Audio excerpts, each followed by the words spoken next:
Hey, what's up, everyone? Welcome back to another episode of Mcubed Show about all things fantasy sci-fi. As always, I'm your host, Schmook. Now, so for this week's episode, we're going to be doing two little reviews for Foundation Season 1, Episode 4, as well as a brand new show on Apple TV Plus called Invasion. And we're going to go over the first episode. They released 4 so far, and but I only watched the first episode, but, let's just get right into it. Alright, so Foundation Episode 4, alright, so we pick up where we left off, where we have the Warden of Terminus. She's got gunpoint with these Ravager-like people, right? And they explain that they're just, they're just like scavengers, blah, blah, blah to her. She doesn't believe her at all, believe the main girl at all throughout this whole episode, which I don't either. And I trust this Warden girl. She seems to be like kind of like a Paul or someone from Dune. Which we'll get into eventually. Look out for that video. But she seems to be like this chosen one type of figure. I've noticed that within the past few episodes because, I don't know, for starters, she can go closer up to that alien artifact thing on Terminus.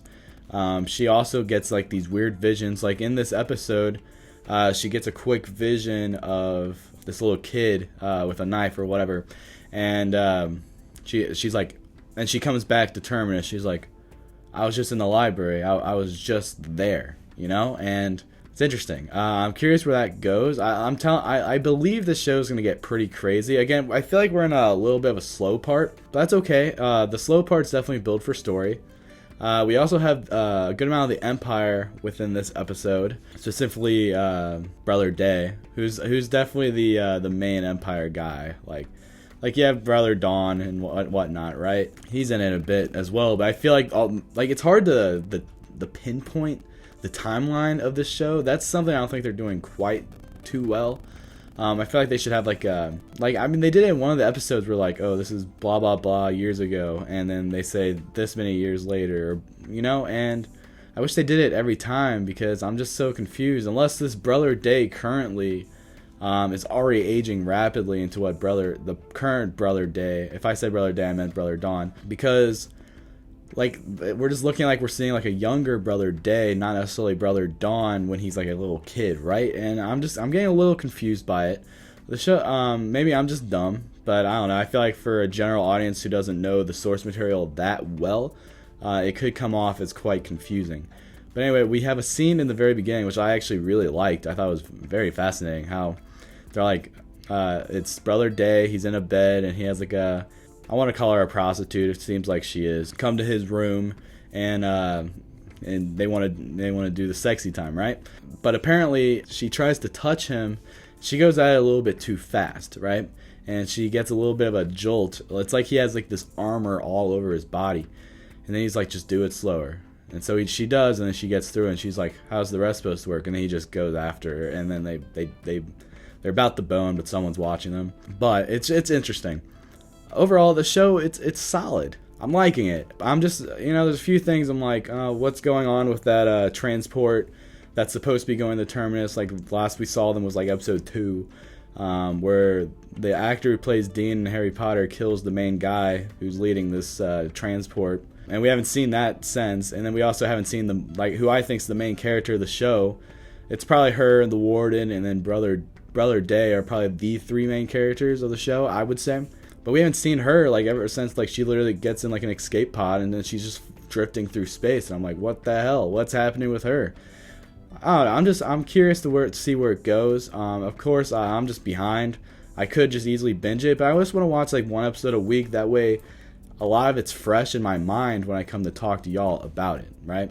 All right, so let's just.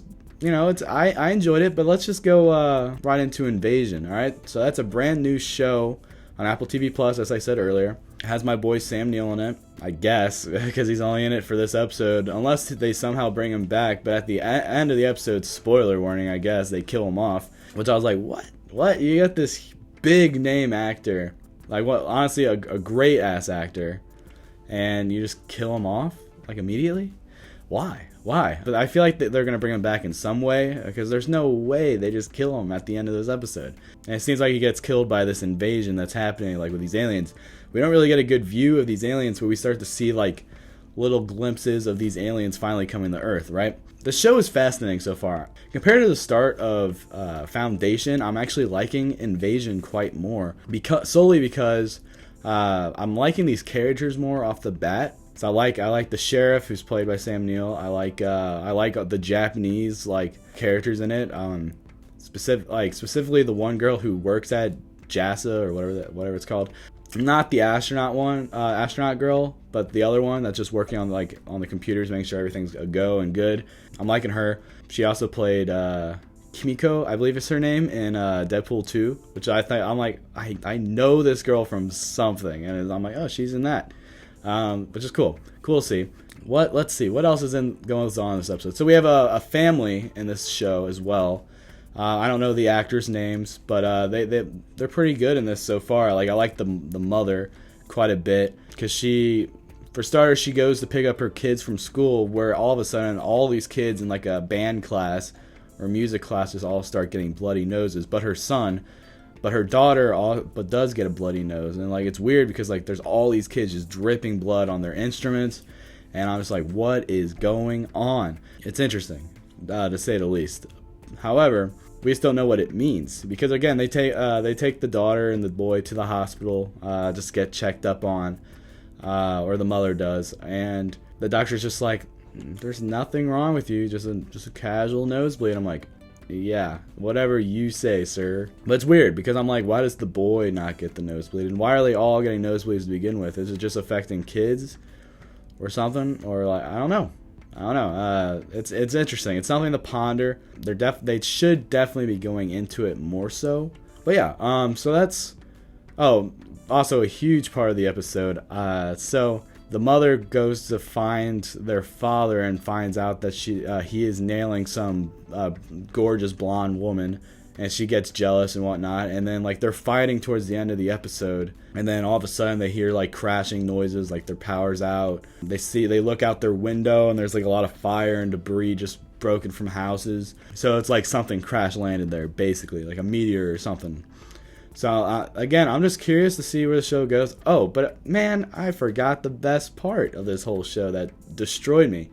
It's the absolute end of the episode. I think it's it's right before we see Sam Neill's character dies, where he's out in the field and then he just dies, and then we look up and we see these aliens, or the spaceship type thing, which looks pretty sick. But before that, we see the space crew that's from Japan. They were going out to the International Space Station for 1 year to see how long the human body can be in space for. That way you can try to have longer distances of travel in space, like trying to go to Mars or anywhere else, right? So they're testing that out. And then we see that the International Space Station just gets a huge hole ripped out of it, and all the crew are just getting blown out of it.